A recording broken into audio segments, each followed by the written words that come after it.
러시아의 대문호인 톨스토이, 나이 70이 넘어서 걸작을 하나 완성하는데 그 걸작 제목이 부활입니다. 19세기 러시아의 불합리한 사회의 구조적인 모순을 드러낸 문제작입니다. 흔들리는 인간의 모습에서 정신적인 부활이라고 하는 것을 미약하나마 그 가능성을 모색한 만년의 걸작입니다. 소설에 등장하는 네홀류도프 공작은 살인 혐의를 받고 법정에 서 있는 카추사의 재판에 배심원으로 참석합니다. 대학생 시절에 카추사를 향한 순수한 애정을 품은 적이 있던 그는 군인이 대회에서 제외했을 때에 다른 남성들과 다를 바 없게 카추사의 감정, 육체를 마음대로 휘두른 후에 창녀로 전락한 그녀에게 돈만 찔러주고 나옵니다. 그 후 이 카추사는 인간에 대한 불신 속에서 끝내는 나락으로 떨어집니다. 결국 카추사는 법정에서조차 무책임한 법조인과 배심원들로 인해 죄도 없으면서 징역형을 언도받습니다. 힘없고 배경 없는 이 여인 입장을 대변해 줄 사람이 러시아에는 한 사람도 없었습니다. 이 장면을 목격한 네홀류도프는 오랜 시간 동안 자신을 억제하고 있던 그 죄책감 속에서 헤어나지 못하고 있습니다. 예전에 한때 연정을 품었던 여인에 대한 죄책감으로 그를 도우려고 애쓰지만은 귀족이라고 하는 공작의 신분으로도 역부족이었습니다. 타락한 법조인들, 뇌물로 얼룩진 공직사회, 악으로 더럽혀진 황실의 귀족들, 그리고 그들과 손잡고 권세 부리고 있는 교회 지도자들. 저는 오랜만에 톨스토이의 부활이라는 책을 펴보았을 때 왜 70이 넘은 나이에 톨스토이가 이런 걸작을 저술했는지 이해가 되었습니다.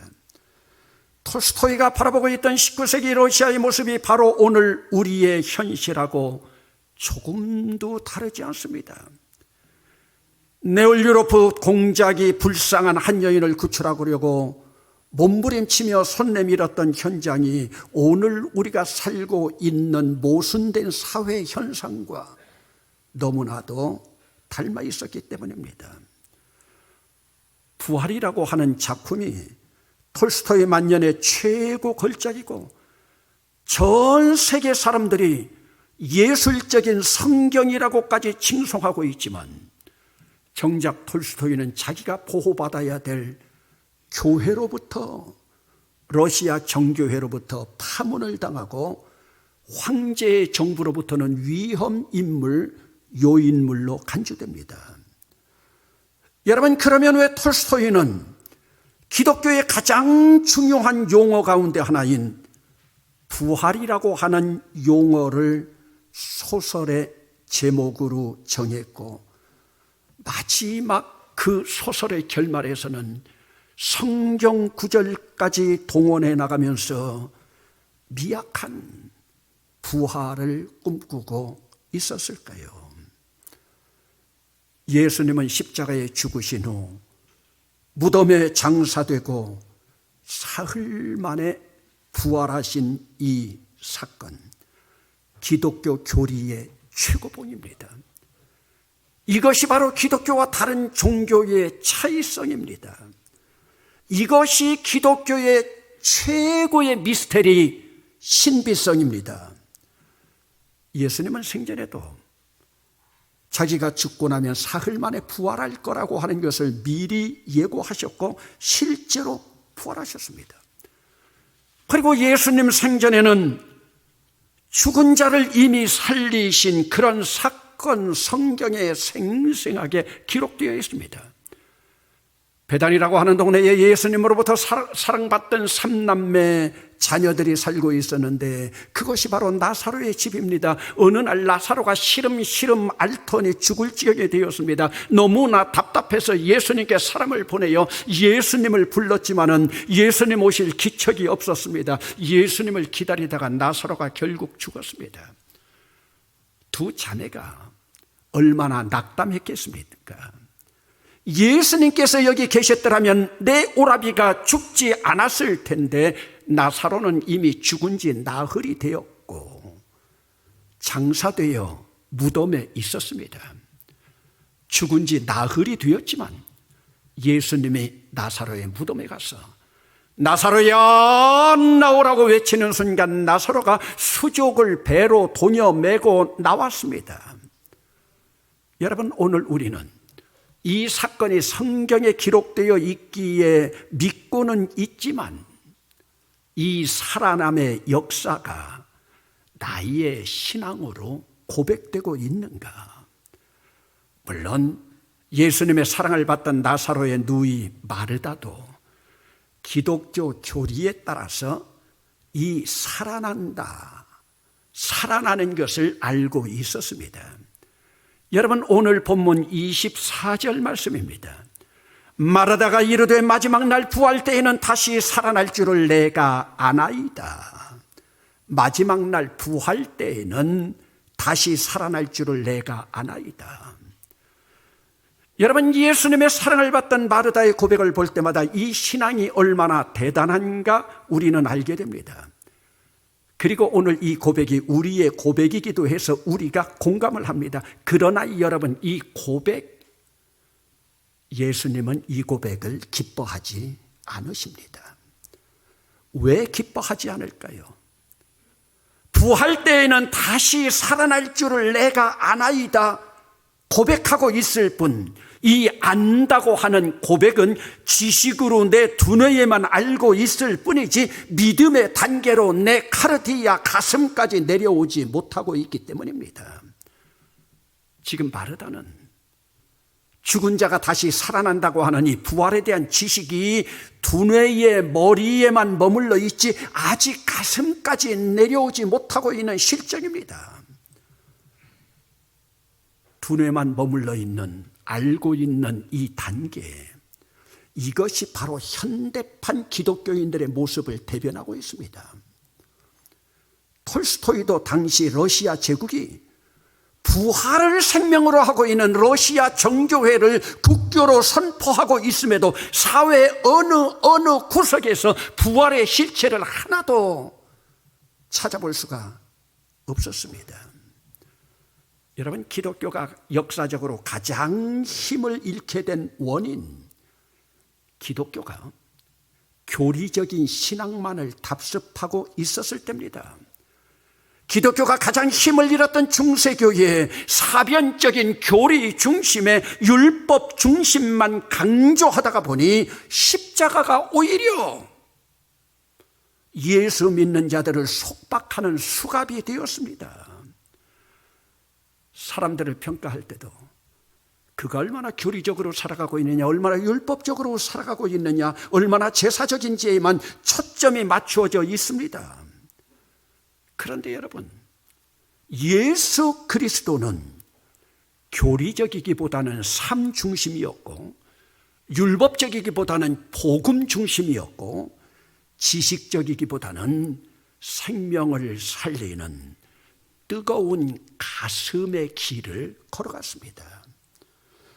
여러분, 예수님은 십자가 행진을 통해서도 교리적이고 율법적이고 외식적인 요소를 깨뜨리셨습니다. 예루살렘 성전을 돌아보시고 예루살렘 성전에 들어갔을 때에 만민이 기도하는 집을 강도의 구렬로 만들었던 장사치들을 내쫓았습니다. 환전상들의 상을 다 뒤엎었습니다. 그리고 교리에만 치우쳐 있던 대제사장과 서기관들의 허세를 꾸짖었습니다. 그러면 여러분, 2000년 전에 성전에 들어와 장사하던 장사치들, 대제사장과 서기관들, 못된 자들이라고 우리가 손가락질할 수 있습니까? 그럴 수 없습니다. 오늘 성전에서 장사하는 장사치들이 바로 오늘 우리들이고, 오늘 외식에 치우쳐져 있는 대제사장과 서기관들이 걸어가고 있는 길이 현대판 예수 믿는 우리의 모습이기 때문입니다. 여러분, 교리적이었던 베드로, 출세의 자리에서는 앞을 다투면서 다투다가도 불리한 자리에서는 내가 예수를 알지도 못한다고 부인하듯이, 교리적인 오늘 우리들 형편 따라 높아지려 다투다가 나에게 불리하면 예수 믿지 않는 척하고 있는 우리의 모습은 아닙니까? 부활절을 맞고 있는 오늘 우리들의 부활신앙 마찬가지입니다. 오늘 예수님이 죽은 지 사흘 만에 부활하심을 오늘 우리가 교리적으로 사도신경을 고백하는 것, 이것이 중요한 것이 아닙니다.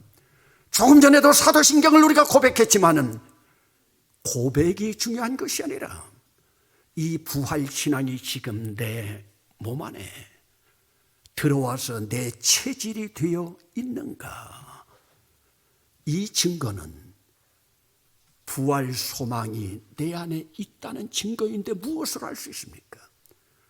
여러분, 부활 신앙을 가지고 있는 자들은 이 세상에서 죽음도 두려워하지 않습니다. 죽은 후에는 부활의 소망이 우리를 기다리고 있기 때문입니다. 부활 신앙을 가지고 있는 자들은 어떤 어려운 세상 여건 가운데서도 부활이 의미하는 것이 뭡니까? 빅토리, 승리의 삶을 살아가는 겁니다. 오늘도 우리는 죽음 두려워하지 않고 승리의 삶을 살아가고 있습니까? 살아간다는 것보다도 내가 지금 살아내고 있습니까? 그러면 여러분, 오늘 설교 제목처럼 부활에도 완전하고 온전한 부활이 있는가? 여러분, 이 용어 자체는 분명히 잘못된 것입니다. 기독교 부활은 온전한 하나의 부활입니다. 예수님의 부활은 자체가 온전하고 완전한 부활이기 때문입니다. 그러나 저는 오늘 우리들의 이해를 돕기 위해서 제가 부활의 문제를 다른 각도로 다루어 보려고 이런 제목을 냈습니다. 여러분, 이미 구원의 창시자 되신 예수 그리스도, 우리에게 구원의 길을 본으로 보여주셨습니다. 예수님은 언제나 본으로 보여주셨습니다. 그러기에 하나님의 맏아들인 아르케고스 되시는 예수님은 우리의 형님이 되시고, 우리는 예수님과 함께 형제 공동체를 이루면서 이 형제 공동체가 교회 공동체를 이루게 됩니다. 그러므로 우리는 예수님이 가지고 있는 하나님의 상속권, 이 상속권을 우리도 받아서 우리도 상속자가 됩니다. 그러기에 하나님의 맏아들인 예수 그리스도가 누리는 모든 것을 우리도 누리게 됩니다. 그렇다면 오늘 예수님이 본으로 보여주시면서 어록으로 말씀하신 나는 부활이요 생명이니, 예수님이 말씀하신 나는 부활이요 생명이니라는 이 자리에 우리는 내 이름까지 넣어서 나도 부활이요 나도 생명이니, 이 구호를 외치기에 부족함이 없어야 됩니다. 여러분, 한번 따라 합시다. 나도 부활이요 생명이니. 여러분, 예수님이 나는 부활이요 나는 생명이니 본을 보이셨다면 예수님을 따르는 우리도 당연히 나도 부활이요 생명이니, 여러분, 외칠 수 있어야 됩니다. 오늘 여러분들은 나도 부활이라고 자신 있게 외칠 수 있습니까? 여러분, 오늘 우리는 육체적으로 죽어도 예수님 재림 때의 나팔소리와 함께 부활될 몸으로 우리는 다시 살게 될 줄을 믿습니다. 그런데 여러분, 오늘 우리의 부활될 몸은 이 땅에서의 몫이 아니라 하늘의 몫이고 천국의 몫이에요. 그러면 우리는 미래의 천국에서 부활될 몸으로 될 것만을 소망하면서 이 땅에서는 불행하게 비참하게 살아도 되는가? 아닙니다. 육체는 부활된다고 믿고 있지만 여러분, 우리의 영, 우리의 푸뉴마, 여러분, 우리의 혼, 우리의 푸시케 어찌 됩니까? 여러분은 생각해 보셨습니까? 히브리적인 사고나 헬라적인 사고로 바라볼 때 눈에 보이는 육체, 그들은 천한 것으로 바라봅니다. 그렇다면 우리는 천한 몸만 부활되면 됩니까? 아닙니다. 히브리적 사고와 헬라 사고에서 소중하게 생각한 우리의 영과 혼을 소중하게 생각한다면 이미 내 영과 혼까지 총체적인 부활신앙을 가져야 합니다. 그러면 어떻게 이 땅에서 나도 부활이다라고 하는 이 신앙을 견지해 나가면서 살아갈 수 있을까? 여러분, 부활에는 먼저 전제 조건이 있어야 됩니다. 부활하기 위해서는 여러분 반드시 죽어야 합니다. 죽지 않고는 부활될 수 없습니다. 물론 여기서 말하는 부활은 주님의 부활과는 화학적으로 차이가 있다고 하는 것을 인정해야 됩니다. 부활 자체는 다른 생명체로의 변화입니다. 그러나 그 생명체의 원자라고 할 수 있는 DNA는 변하지 않습니다. 여러분, 봄철에 예쁜 꽃을 따라서 날아다니는 예쁜 나비의 한 사리를 한번 봅시다. 여러분, 나비가 되기 전에 애벌레로 있을 때 예쁘다고 말할 사람 아무도 없습니다. 징그럽습니다. 그런데 여러분, 그 징그럽던 애벌레가 번데기가 되고 그 번데기가 결국은 예쁜 나비로 변신을 합니다. 예쁜 나비가 번데기 시절을 그리워하지 않을 겁니다. 우리는 이미 교리적으로 볼 때 예수를 믿음으로 우리는 구원을 받았습니다. 이 구원은 영적인 구원입니다. 우리는 예수 그리스도의 십자가의 피로 말미암아 우리의 영혼 구원을 받았습니다. 여기서 우리가 6가지 구원을 받았다고 착각해서는 안 됩니다. 우리는 때로 교도소에 수감되어 있는 사형수가 구원받고 예수 믿는다는 소식을 접하기도 합니다. 그러나 그 사형수가 구원을 받았다고 해서 사형까지 면제되는 것은 아닙니다.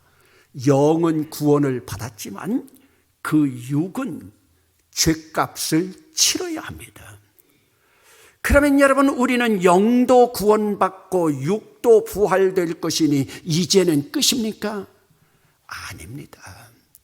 우리의 영이 정말로 내 안에서 부활된 영인가를 날마다 확인해야 됩니다. 예수님은 십자가에서 한번 죽으심으로 말미암아 단번에 완전하게 영원히, 한번 따라 합시다. 단번에 완전하게 영원히 우리의 죄 문제 해결해 주셨습니다. 그러면서 오늘 우리에게 영적인 부활의 맛을 보게 하셨습니다. 하나님이 우리에게 부활의 맛을 한번 보게 해 주신 거예요. 하나님이 우리에게 보여주신 이 부활의 맛을 날마다 믿는 자들은 살려내야 합니다. 이 부활의 맛을 살려내기 위해서 우리는 성령의 열매를 맺고 성령의 은사를 맛보고 하늘의 신비한 비밀을 맛보고 용서와 감사와 기쁨으로 이 부활의 맛을 매일매일 살려내야 합니다. 살려내기 위해서 어찌해야 됩니까? 요한복음 12장 24절 예수님의 어록입니다. 한 알의 밀이 땅에 떨어져 죽지 아니하면 한 알 그대로 있고 죽으면 많은 열매를 맺느니라. 죽으면 많은 열매를 맺느니라. DNA는 그대로 있지만 변화되지 않으면 새롭게 부활될 몸이 되지 못합니다. 그렇다면 여러분, 나는 예수 믿고 얼마나 변화되었는가? 이 변화된 것이 바로 부활된 상태의 모습입니다. 이 부활의 용어를 쓰는 이에 따라서 성경에서는 거듭난다, 다시 난다, 중생한다, 새로 난다라는 단어로 표기하는 것뿐입니다. 그러면 우리는 다시 태어났습니까? 나는 다시 부활되었습니까? 여러분, 사도 바울은 자기의 부활된 모습을 어떻게 고백하고 있습니까? 사도 바울의 부활된 모습입니다. 내가 그리스도와 함께 십자가에 못 박혔나니 그런즉 이제는 내가 사는 것이 아니요 내 안에 살아계신 그리스도께서 살아가시는 것이다. 내가 오늘도 육체 가운데 사는 것은 나를 위하여 자기 자신을 버리신 하나님의 아들을 믿는 믿음 안에서 사는 것이라. 사도 바울의 고백 아닙니까? 내가 그리스도와 함께 십자가에 못 박혀 죽었으니 이제는 나는 죽고 부활하신 예수 그리스도가 내 안에 살아계셔. 내가 부활된 몸이 되는 겁니다. 내 안에 죽고 내가 죽고 그리스도가 살 때 이미 나는 부활된 몸이 됩니다.